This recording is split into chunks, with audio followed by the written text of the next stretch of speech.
From Mukurweini, of course, they have highlighted so many issues, and we'll be keen to see how they are followed. And also, there are more members of parliament here. I think I can talk to Sabina Chege, nominated member of parliament. This is KTN News. Thank you very much for joining us. And President William Ruto has talked much about the ongoing killings on women. And of course, I heard women members of parliament applaud the president on some of the directives that he has given out. What's your take about all this?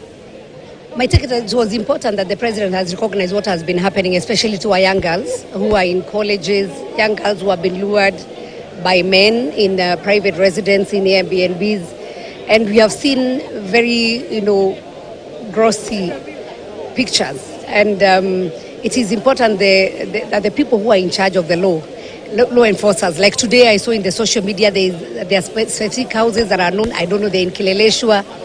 There are specific places that are known that these things are happening.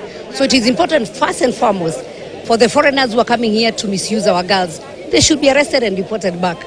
And, the latest one that we had, a foreigner who came and even attained to get a Kenyan ID, and he's not even a Kenyan.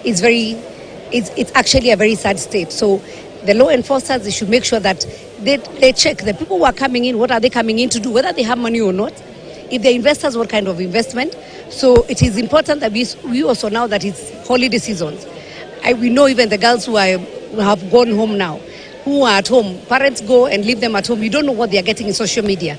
So it is important that we continue educating our girls, even the media, to help us, so that they don't get influenced by their friends. They are told, let's go for a party, and you don't know what you're going to do in that party. So for the president to have recognized and given that attention of femicide, we as the women of Kenya are very happy. But we also have a role to play. We will talk to the girls. We will need now to roll out the 16 days that the president mentioned yesterday, that we need to go now to our counties and to respective areas, even whether it's the colleges or where we can be able to meet these girls and talk to them.